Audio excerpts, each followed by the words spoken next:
Jen pour accueillir Sophie et Philippe. Vous allez bien tous les deux? Super. Bon, alors, c'était mercredi, mais c'est encore l'actu. Jean-Paul Gaultier a présenté sa dernière collection haute couture au Théâtre du Châtelet, c'est à Paris.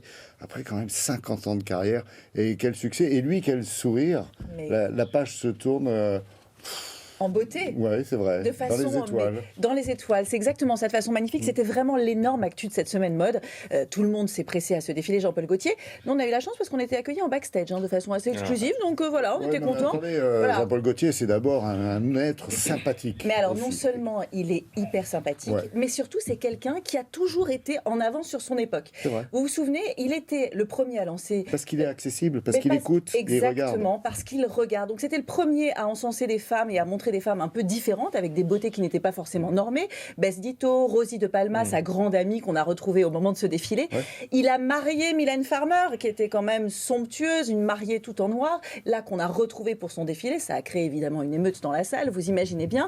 Et enfin, c'était le premier à aussi s'inspirer de la rue, ce que très peu de créateurs ont fait, et donc à mettre sur le premier plan des starlettes de télé-réalité. On se souvient que Nabila a défilé pour lui également. Mais du coup, il a vraiment cette tendance à voir un peu, à regarder les hommes un peu différemment, à proposer des costumes, des jupes pour les hommes d'ailleurs. Bon, enfin, vous l'aurez compris, c'était incroyable, c'était un bazar, c'était joyeux, c'était magnifique. On y était, regardez.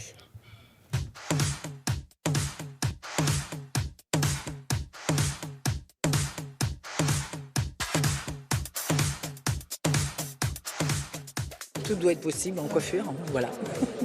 Des choses les plus improbables aux choses les plus simples. Qu'est-ce que ça vous évoque, Jean-Paul Gaultier?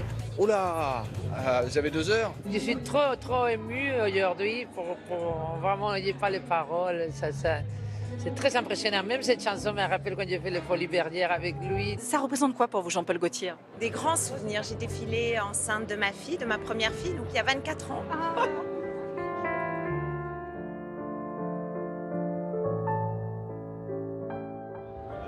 C'était mon président du jury pour Miss France.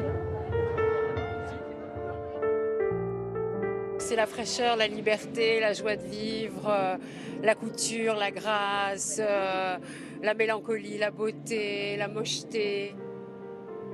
Le Châtelet, j'ai choisi spécialement pourquoi?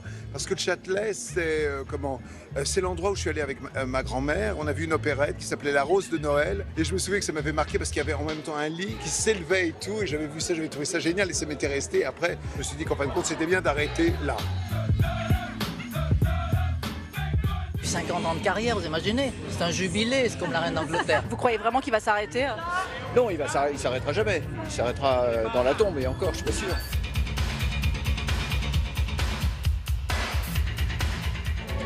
Mais il ne va pas nous quitter, hein? Ah non, ça c'est évident que non. Je suis émue mais heureuse parce que je pense que Jean-Paul est quelqu'un qui n'arrêtera jamais. Donc il tourne simplement une page, mais je suis sûre qu'il est en train d'écrire la page suivante. Je peux pas m'arrêter de faire de la mode et tout, bien sûr que je vais continuer à en faire, mais sous une autre forme, c'est ça. Et puis de toute façon, la haute couture Gaultier Paris ne s'arrêtera pas. C'est-à-dire que ça va continuer, mais avec un nouveau concept que j'ai eu, et ça m'amuse de faire ça, de faire aussi un nouveau concept. C'est une nouvelle vie qui commence, vous connaissez ça? Ouais, et c'est la plus belle toujours, la prochaine. Ouais, Ça m'évoque toute une période de notre vie. Toute ma vie d'admiration pour son génie.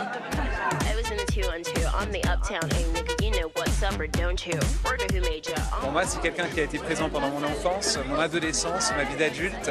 Il a toujours été présent. Jean-Paul, que dire? C'est la tendresse, c'est l'affection, c'est l'homme le plus gentil du monde, qui à mes yeux est vraiment la chose suprême. Et en plus, celui qui a été le plus en phase avec son époque.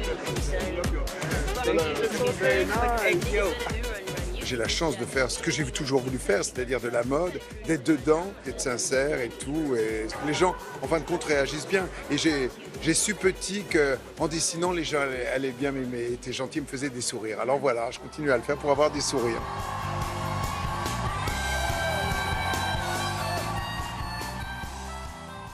Non, une gentillesse, une simplicité atypique dans le milieu, il faut bien le reconnaître. Moi, j'ai le droit de le dire. Vous avez le droit, Laurent. Je valide vos propos. Bon, il va faire autre chose, on est rassuré. Alors, il disparaît pas comme ça. Voilà, on va continuer à sourire avec Jean-Paul Gaultier. Donc la bonne nouvelle, c'est qu'il part en tournée avec son fameux Fashion Freak Show. Il part en Russie. Oui, c'est vrai. Voilà, en Russie, donc du 31 janvier jusqu'au 17 février, on aura l'occasion de le voir à Saint-Pétersbourg pour ceux qui y seront, donc formidable. Et il l'a clairement dit, je pense qu'on va rapidement reparler. La mode ne s'arrête pas complètement. La maison Gaultier, elle perdure. Lui ne va pas défiler de cette façon-là, ça s'est terminé. Mais il va réinventer la mode sous un nouveau concept. On en reparlera. Merci beaucoup, Sophie.